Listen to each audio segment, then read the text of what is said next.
just want to show you guys one way that I'm having like zero problem maintaining humidity.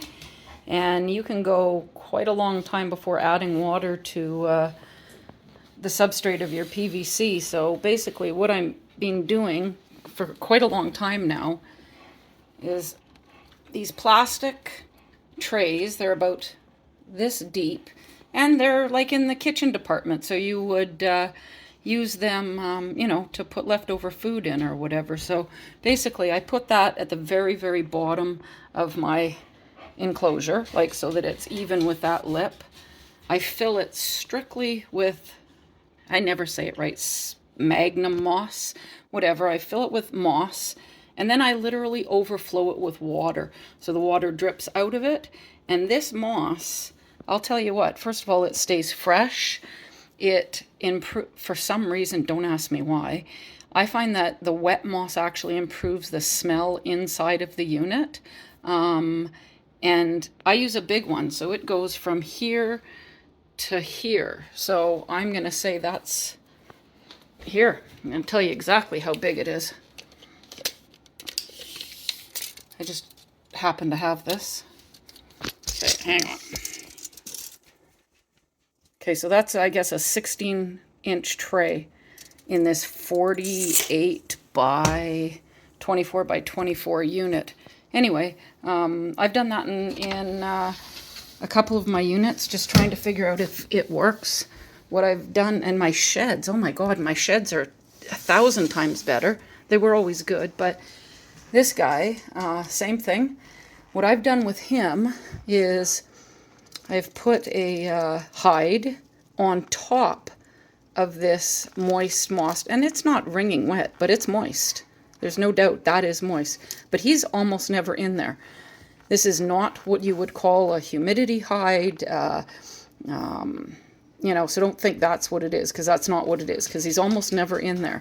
But what I'm finding is I'm finding my sheds inside this hide. It's like he's going, wow, I'm going to go in there, shed out, and go on and do my business. So anyway, that's Toluca. Again, really, really great sheds. And then I've done it to just 3 of them, because I'm just, like I say, I'm just trying to determine whether or not this was a good idea, but I've been doing it long enough now. Okay, this one here, I haven't added, same size tub, I haven't added water to this one, to the moss, in, I'm going to say, almost 2 weeks. And it's damp.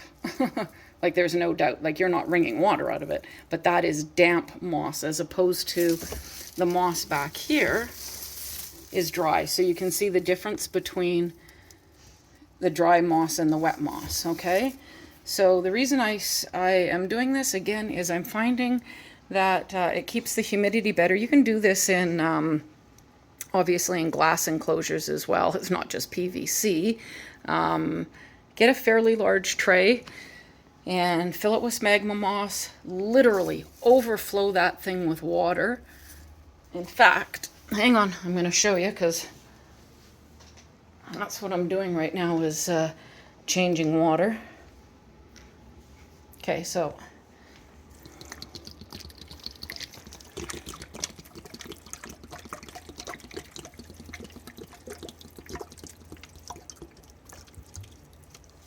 okay, that is 1.8 fluid ounces, 1 quart, 38.8 ounces, and that's not even enough. I'm going to put 2 or 3 of those in, because I literally will make it overflow there.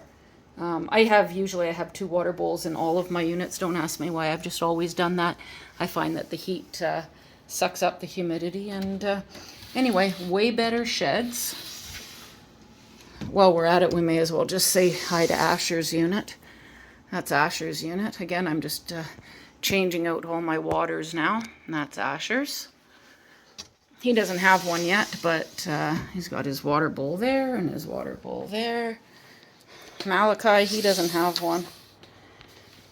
But look at the difference of how dry this moss is. Again, that hasn't wet. The other side is wet, because I usually keep one side. This is the warm side here. Radiant heat panel. So it dries out very, very quickly, but the other side, he's got 2 hides, is always very, very moist. So anyway, I just thought that I would show you that and show you what has been working for me. All right, look at that reflection. That looks, oh my goodness, that's almost picture worthy. That looks cool. Anyway, guys, thanks.